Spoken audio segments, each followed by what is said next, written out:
And we are live with On the Movies. I told you we'd be back this week. We didn't get back on Wednesday, but Thursday's close enough. Thursday is close enough. I'm glad that we were able to. It's very close. It's very close to Wednesday. I'm Jake. And I am Adam. And every week we pick a different, every week. We're back 2 weeks now. Every week we pick a different movie and we watch the movie and then discuss a few questions that we've come up with about the film. And then we give a little bit of a recommendation. We do ask that you would watch the movie because we do give out some spoilers. I like to give out spoilers. You don't like to give out spoilers. But we ask that you watch the movie ahead of time. Yes. You like to give out spoilers? I do because I want to talk about the whole. To me, it's less reviewing. It's less of like reviewing the movie. It's more critiquing the movie. Right. I agree. I agree with you. You're more of a reviewer. I'm more of a critiquer. Okay. I don't know because you don't like to give out the ending. That's true. That's true. And I hate to say this to people, but sometimes there's a reason we don't give out the ending. Shh. Oh. In case it's been a little while since we've watched the movie. Yeah. Well, this is pretty fresh because I'm going to hit the timer right now. Okay. This is pretty fresh because I watched it last night. You probably watched it back in 2013 when the movie Her came out, which is our film. It released in 2013, directed and written by Spike Jonze, starring, let's say, Joaquin Phoenix and Scarlett Johansson. Yes. I think it's kind of both. You could maybe claim, but you probably, I don't know last time you've seen it. But do you have a little synopsis on it? I do. Actually, I watched it the night before last. I rewatched it. So I apologize. That's okay. Typically, sometimes I don't, but I do like the movie Her. And Her is, it takes place in the near future where a lonely writer develops an unlikely relationship with an operating system designed to meet his every need, who is voiced by Scarlett Johansson. Scarlett Johansson. Which is a weird tidbit before we began.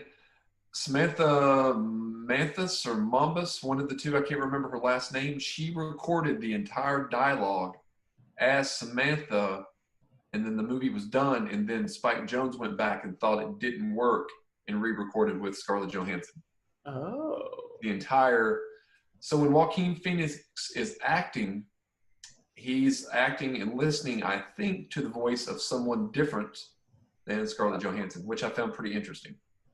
All right. Well, all right. So first thing, what's initial reaction after the movie's over? I will take that first.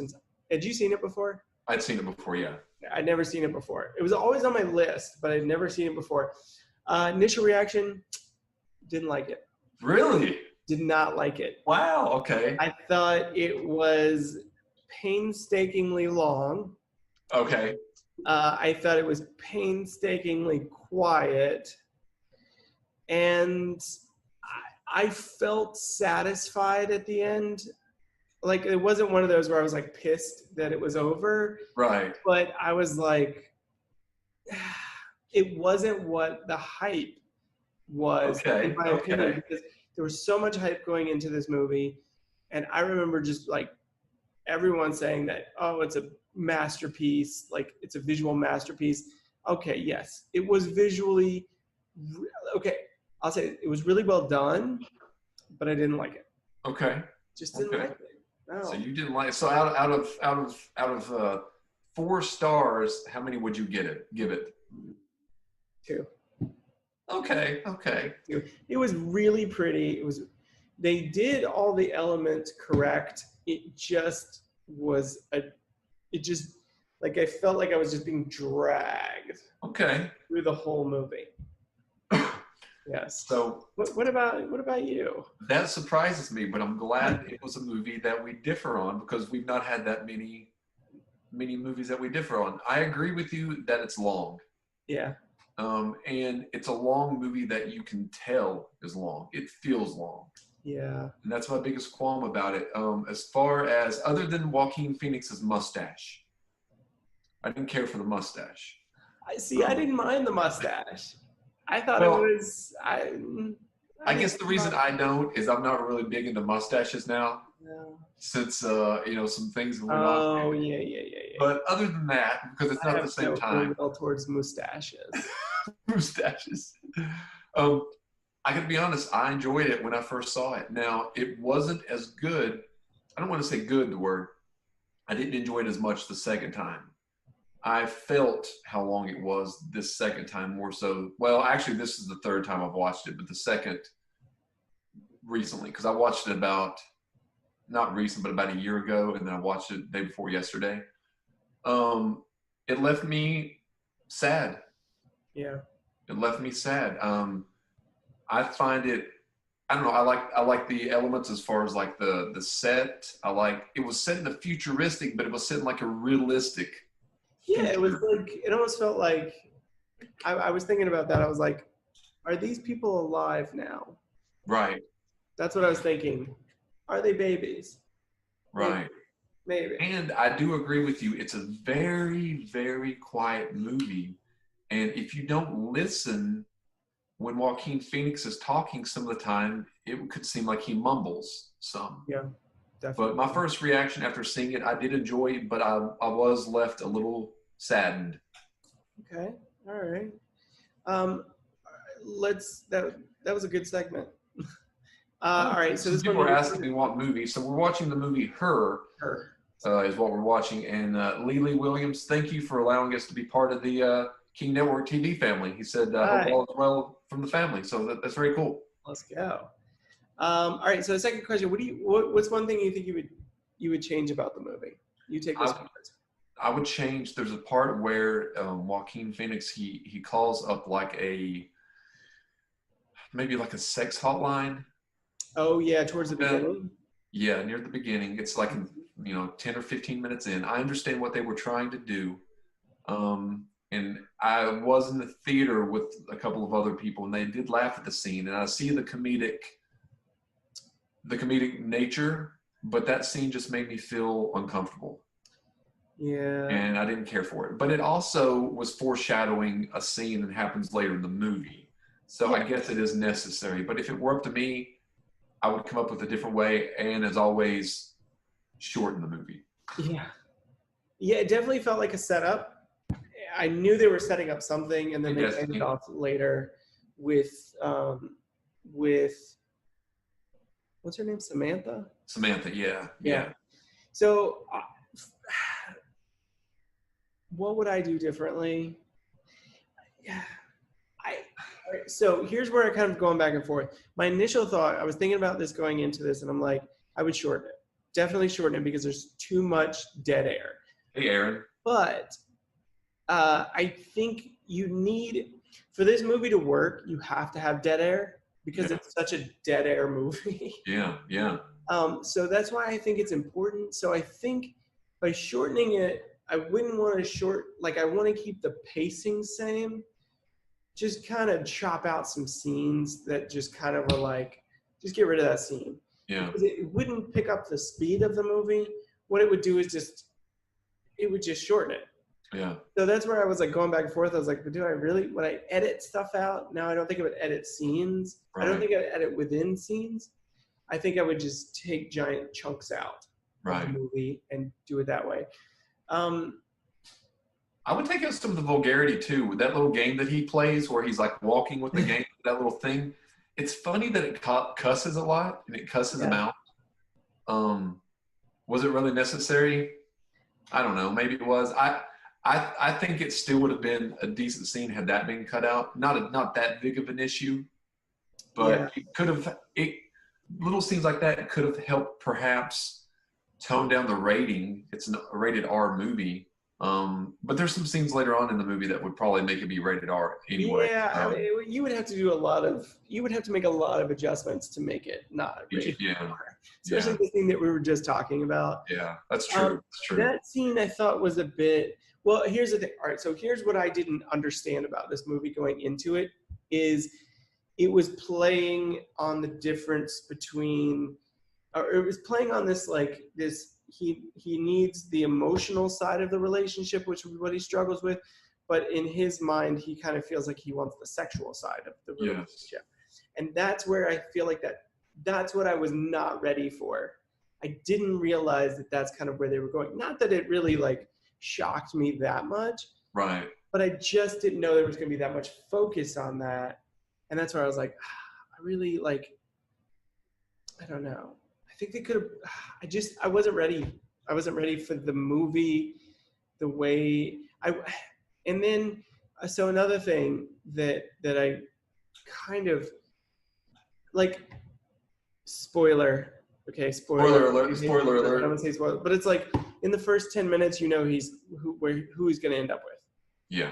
And the reason why you know that is because you have a named actress and a nobody with each other, and he gets along with them really well. Yeah. This was Yeah. 7 years ago. So I'm like, I guarantee you if they paid this person this much money, he's going to end up with them. Yeah. And they don't really do it in a way that's like, you know, obviously at the end it's almost like we're in this together kind of thing, rather than like we're not getting married. Right. But I can see that. I liked that part of it, but I just didn't. But it felt. I was like, okay. I think that's the hard part is 5 minutes in. No, well, not 5 minutes, but whatever. 15 minutes into it, I knew exactly where I was going. You kind of know, right? And I was just waiting for it to get there. Yeah. So that would be something that I would change too, is I would try to figure out a way to mask that, so that the audience didn't know where it was going. Right. So it wasn't so like right there on the nose where you know exactly where it's going. How did you feel about the main character whose name was Theodore? Theodore, I forget. He has a weird last name. Yeah, it's not on the Wikipedia account. It's something that sounds like a made-up name. Yeah, I'll look it up while you answer. Right. What did you feel about his arc in the film? I mean, I really felt that he. I don't know. Now thinking back, that there's an arc that I think that he's going for. Does he come to resolve at the end of the movie and change his ways? I don't think that he does. You know, maybe he does. Maybe he does. He does more so than to begin with, because he's kind of a closed off because he's been hurt. You know, and you can tell from because I think the movie opens up with him reading those greeting cards that he writes. Is that what they were? Yeah. Okay, gotcha. Yeah. So I feel that his arc was unfulfilled. I thought that they could have went a little bit further with his arc, and he seemed I don't know. It left me feeling sad for him. Because he put it seems like he put most of his eggs in one basket of the operating system. Yeah. And we saw how that turns out. So but also, you know, I think he's come to learn a lot about himself, because when he first starts up the operating system and they starts asking him questions, they're like, it says, "Tell me about your mother," and then he hesitates for a second. And then he starts saying something about his mother, and then they're like, "Okay, that's all we need to know." So right there, at the very beginning, you realize he's had trouble not only with women throughout his life, but I got that he had trouble with I mean, not just with the woman in his life, but he's had trouble with women throughout his entire life. He's shy. He doesn't really know how to talk to women, especially after the relationship with the one girl. You know, I can't remember her name, but his ex-girlfriend. And then the disastrous date that ends up happening. Yeah. With, Olivia Wilde? I think that's the actress's name. Oh, was it? Okay. So I don't think that I think that his arc was half. I think he had half an arc, and I think it could have been more. But I mean, I think it was true to his character, because not every character grows. And whether Theodore grew or not, I think he did grow, but he didn't grow nearly as much as he probably should have. Yeah, I agree. Hey, Tracy. A couple people are saying that they want to watch her now because of our talking about it. So, yeah, go check it out. It's on Netflix. Okay. I thought his arc. I don't think it was a very big arc. I think it definitely he changed.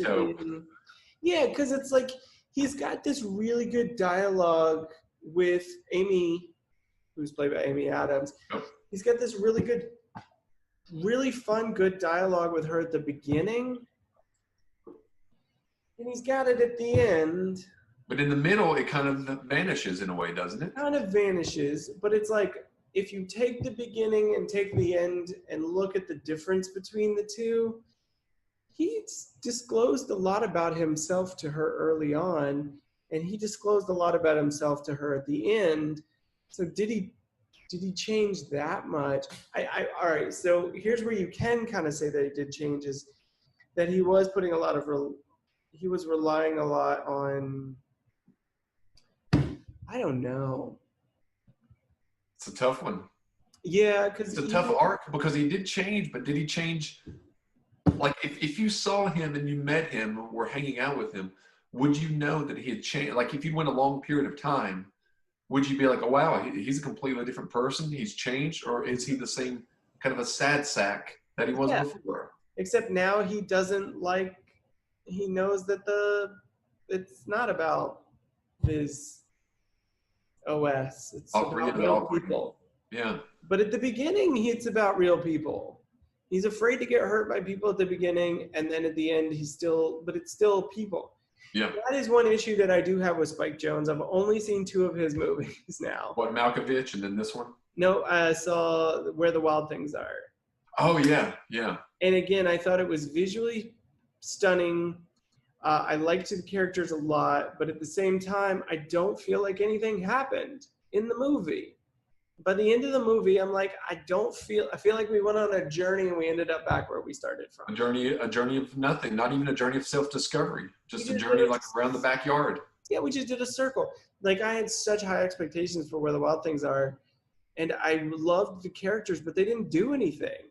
And that's where I got really, really, really frustrated. But anyway, let's move on because we don't want to spend all of our time on that. All right, so secondary characters. Did I take this one first, or you take this one first? This one is yours. Okay.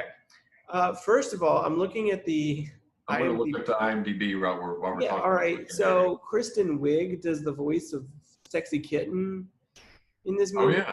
Bill Hader plays a chat room friend. Chris Pratt came out of nowhere. Chris Pratt I don't think he was Chris Pratt when he did this movie. Rooney Mara? Is that how you say she's the ex. I didn't even realize that was Olivia Wilde in the film. So I was like, dang, there's like so many different people here. I think I kind of appreciate it. It's hard for me to not like Chris Pratt because to me, he's just a stand-up actor, human being. And yeah, he does seem like a stand-up guy and a good actor too. His character was so welcoming. And I really did appreciate that because I think that's just kind of how he is as a person.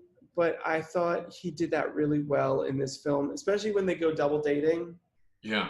They're just so open to it. They're like, he's like, it's an OS. And Chris Pratt's like, okay, let's go. And no one bats an eye about it. They're not even like, ooh, this is weird. Or They're just like, okay, bring her along. Bring him. And it's like, all right, cool, let's go. And I was like, that's really, really, really cool. So yeah. I would give it, I think it's Chris Pratt to me is kind of my favorite. I want to go, and this might be an obvious answer. I like Scarlett Johansson's voice. Really? Does that count? Yeah, no, I think so. I think we can say that Joaquin Phoenix was the protagonist. Yeah, some people don't like her voice. You don't like her voice? No. I say really as in like, I completely agree with you. Okay. I thought she was the anchor of the movie. Yeah. And I could see, I can't remember the exact actress's name, and I'm sure she's a fine actress. I've seen her in other things. But her voice, I don't know it right off, but Scarlett Johansson, something about her voice is inviting, it's intellectual. I think it makes the OS system very realistic, even if it's having a relationship with this is what it is. It's having a relationship with your phone, with the operating system.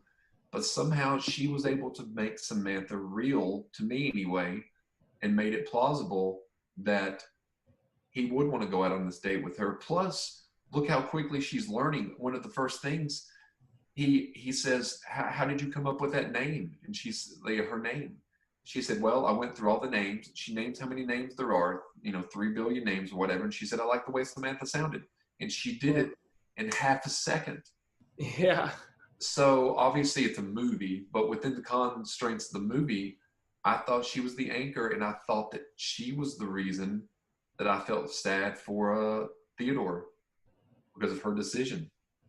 Samantha Morton. Samantha Morton, yep. Okay. The actress, which I'm trying to place her, but I haven't been able to place her yet. But yeah, no, I completely agree with you there. I think that really, to me, she was the only reason why I wanted to keep going on this film, because she's just so likable and very likable. Just her voice. So, sweet. Yeah. Very likable. I can't think of any other actresses that I think would have been better, which that rarely happens. Rarely are you like, oh, nobody else could play this role. But I'm sure there's other people out there where you could be like, oh, yeah, that would work. Especially with the voice. But hers was just perfect. Yeah, she has a great voice. Because she has this voice that kind of sounds like your best friend, but also it sounds like it could be a love interest too. Yeah. So weird. She does a really good job. I think she was the best. I think she was the best one in the movie, and she's technically not even in the movie. Yeah, she never shows up in the movie. She only showed up after the movie. Yeah. Yeah. What do you think about music? We'll just hit this one real fast. To be honest with you, thinking about the music, I honestly can't think of any of the music right now. I'm sure there was some since it's a Spike Jonze movie, but sitting here right now, I can't think of any. So I would say, I'm sure there's some sad, morose music. Yeah. But other than that, I don't think it played a big part from my memory anyway. What about yourself? I noticed it a few times in the film. I think it was good. It was, maybe it would be a soundtrack that I might use to write, because it's a lot of those long tones. Yeah, very low key from what I can recall. Yeah, but I think it was the music was long and airy, just like the film. So it fit like a glove. But I think it was well scored. Okay. Favorite scene or scene that just kind of stands out to you? I'll take that one first. This was a difficult one just because some scenes felt like they didn't go anywhere.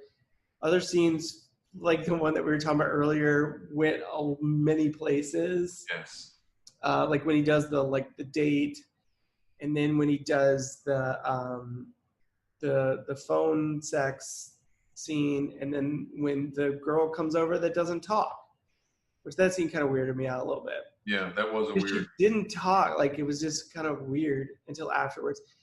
But I really, I liked the ending scene. I liked the last scene of the movie. I think it had a really good pacing to it. I think it was really quiet. It was visually stunning.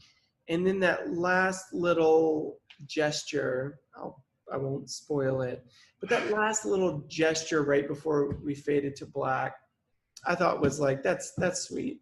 Yeah. I was upset that the whole movie at the end, I was like, oh, that's sweet. Right. But I really did. I think that was I hated the scene with the divorce papers. Yeah, because I was thinking that scene, but then that scene took such a turn, and you knew it was going to take a turn. Yeah. But I think the last scene was, which sounds like a cop-out, but I think it was just a well-done show, don't tell scene. Right. I like the scene. If I had, and this is not really an important, I guess it's important in a way. It's a series of scenes, I guess. And it's near the beginning of the movie when Theodore, when he first leaves his job and he's in the elevator, and then he's got his operating system, he plugs it in, and you can hear all the things that are on there. They're like, here's 25% off Best Buy, and he's delete. And then he says, play some sad music. Then they play sad music. another sad song. So they'll play another sad song.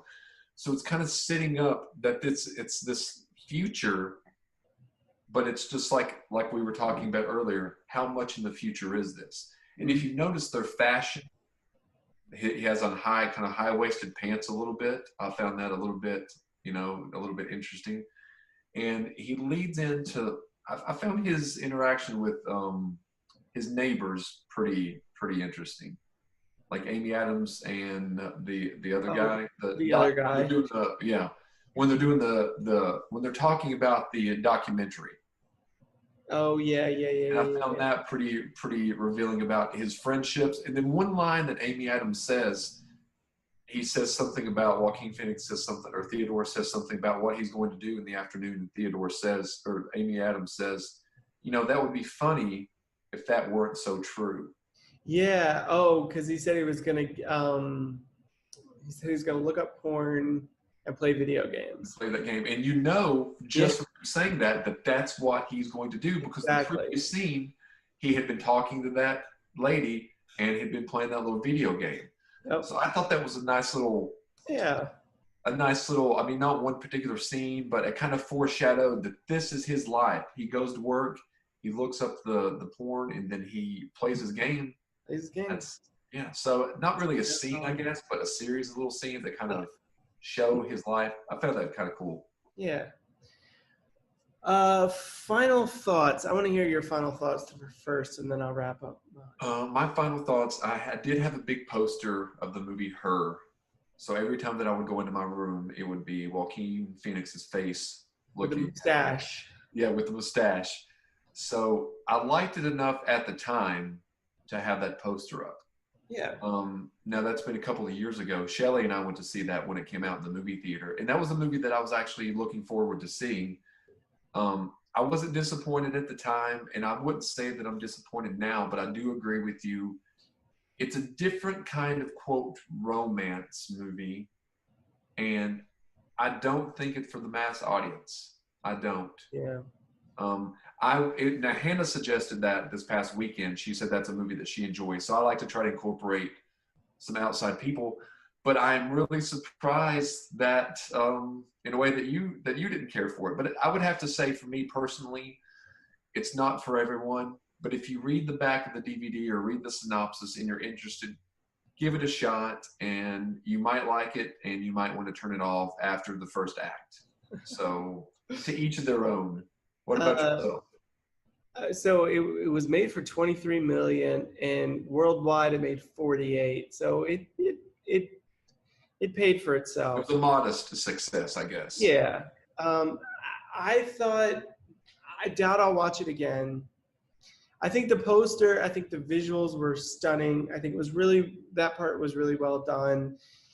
To me, that's one issue I think that I have now with Spike Jonze, is that he's good at characters and good visualization, but the story I haven't seen a movie that's been super strong when it comes to story. He lacks in his storytelling ability there. Yeah. So would I recommend it to people? It just depends. It really does depend. I didn't hate it, and I don't there's some movies where afterwards I'm like, I can't believe I just wasted 2 hours. Yeah. I don't feel like I wasted 2 hours. I just feel like that Ben Affleck movie. Oh, that was a waste of life. Yeah. waste of life. No, it was definitely different than that. Not that level, but I appreciated it as a filmmaker, and I appreciated it visually, but yeah, I would say at least I know, because all that time I was like, I gotta watch this, and now I'm like, I've watched it, so right. I like that all. But I do really, really, really like the poster. I think it's a really cool poster with his blue eyes and then the red, red background and his red shirt. It's the exact same as. I like to see that you're wearing socks with your flip-flops too. Well, the reason being that, and I'll tell you the reason. Well, I'll tell you off air. But there's the. There it is. Yeah. Yeah. So. Yeah, but it was, it was what it was, and I don't. You're going to let each person decide whether or not they want to go down that road or not. Yeah, really. Yep, check it out. I mean, yeah, just check it out. Sounds good. Let me do we want to do a movie for next week, or do we want to do that off air? We can do it off air, but do you have any in mind? Not a one. Okay, well, I don't ever think about it. You're like the movie buff. I feel like I host the show, you come up with the movies. That should just be our play from now on. So I've got one of two movies, and they're both kind of light. I don't know if you want to do either one. If not, that's fine too. You do whatever. We have the Ben Stiller, Jenna Elfman, Edward Norton movie called Keeping the Faith. Okay. It's a little long, but I haven't seen it in a while, but it's a pretty good romantic comedy. Or another David O. Russell movie called I Heart Huckabees. You pick it. So, okay. It's fine with me. I don't care. All right. I just don't want to do another sinister movie. And then you pick right hand or left hand? Left hand. Left hand? Keeping the Faith. Keeping the Faith. All right. So next week we'll be back with Keeping the Faith. That's not the David O. Russell, is it? No, that's I Heart Huckabees, which I Heart Huckabees, listen to the cast really quick. We've got Dustin Hoffman, Jude Law, Jason Schwartzman, Lily Tomlin, Mark Wahlberg, and Naomi Watts is in the cast of I Heart Huckabees. All right. Well, maybe we'll put that on the list for future. And if you look up I Heart Huckabees, I think David O. Russell tears something up on that set too. I might be wrong, but I think he does. Russell. It just cracks me up every time I hear that. You guys still haven't watched that bit yet either. No, I need to. I did run across it the other day and I saved it, but I haven't watched it yet though. All right. Well, let's wrap this mess up. All right. So let's get out of here. So next week we'll be back with Keeping the Faith. Hopefully Wednesday, but maybe Thursday. We'll see. All right. But cool. Well, that's going to do it for today's movie, which was Her by Spike Jonze. We'll be back next week. And for On the Movies, I'm Jake. I'm Adam. And we will see you next week. All right. Adios, everyone.